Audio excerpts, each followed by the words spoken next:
Hi friends, అందరూ ఎలా ఉన్నారు? లాస్ట్ టైం నేనైతే ఒక హల్వా చేశాను, అది ఇన్స్టాగ్రామ్ లో పెట్టాను.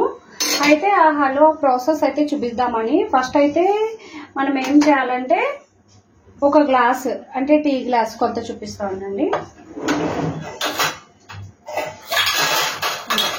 ఈ టీ గ్లాస్ తో పెసరపప్పు ఒక గ్లాస్ తీసుకున్నాను. అది ఉడకబెట్టుకుంటే ఇలా అయిందనమాట. కనిపిస్తుందా మీకు?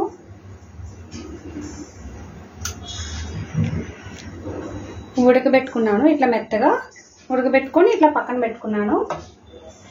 అదే గ్లాస్ తో ఇక్కడ దాకా రవ్వ తీసుకున్నాను, ఉప్మా రవ్వ.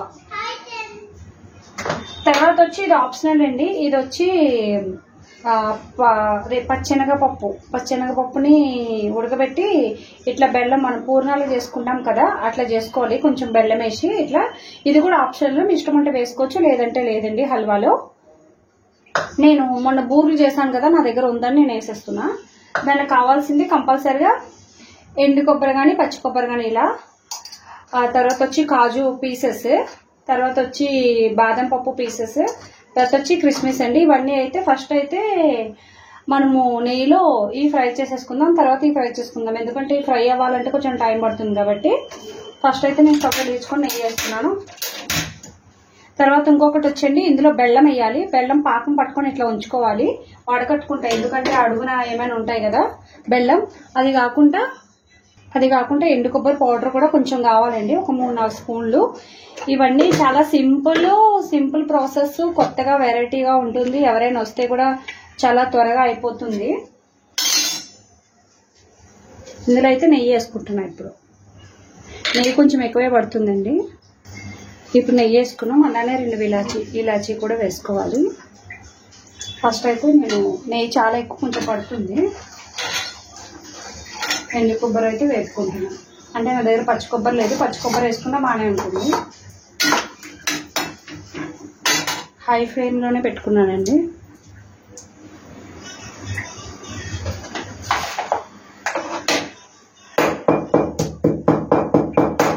పాలు కానీ నీళ్ళు కానీ ఏం పట్టవండి, దాంతోనే సరిపోతుంది.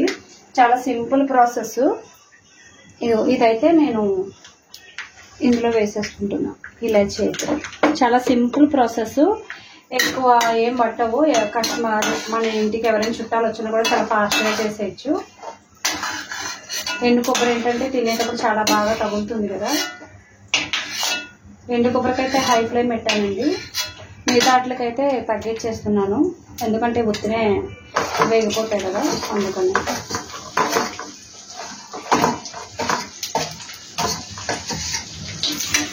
కొబ్బరి కూడా మీకు ఆప్షనలే,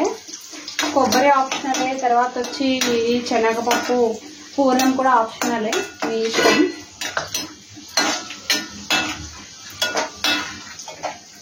తర్వాత అయిపోయినాయి. ఇప్పుడు సిమ్లోనే పెట్టుకొని ఈ రవ్వ అయితే వేసుకుంటున్నా.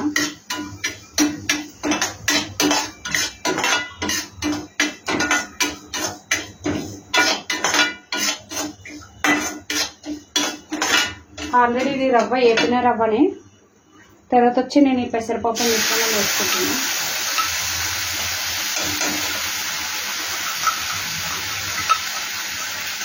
ఇవన్నీ సిమ్లో పెట్టి చేసుకోవాలండి. అలాగే వచ్చి ఇది కూడా వేసుకుంటున్నా. ఇది కూడా ఆప్షనల్ అని చెప్పాను కదా, నా దగ్గర ఉందని వేసుకుంటున్నా.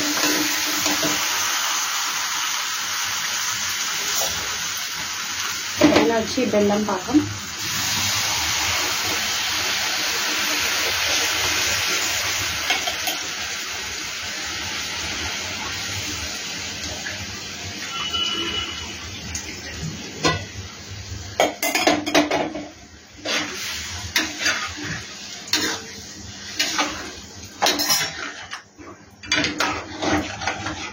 కొంచెం హై ఫ్లేమ్లో పెట్టుకున్నా, కలుపుతూ ఉండాలి.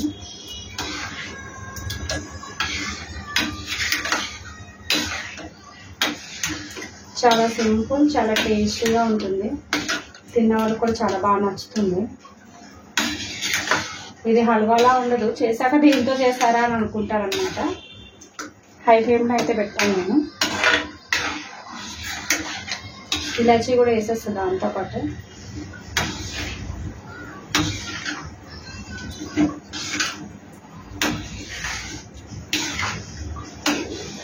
స్వీట్ మీకు సరిపడినంత వేసుకోండి.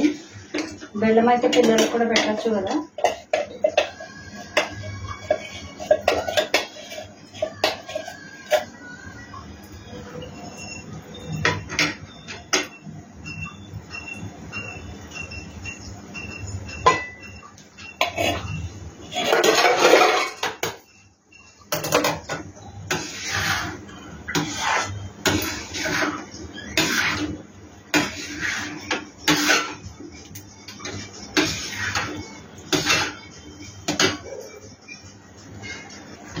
చూసారా ఇలా దగ్గరకు వచ్చేస్తుంది.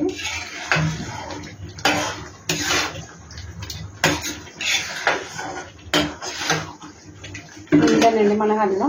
దీనిపైన ఇవన్నీ వేసేసుకోవచ్చు. కావాలంటే ఇంకొంచెం ఎక్కువ నెయ్యి ఇష్టపడిన వాళ్ళు ఇంకొంచెం నెయ్యి వేసుకోవచ్చు.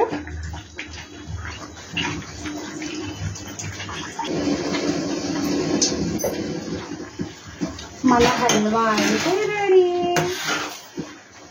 పిల్లలకి పెట్టచ్చు, వచ్చిన వాళ్ళు కూడా చాలా ఇష్టంగా తింటారండి ఇది. ఇంకా పాలు అవసరంలో ఏం అవసరం లేదు. కాజు అన్నీ కూడా దండిగా వేసాం కదా.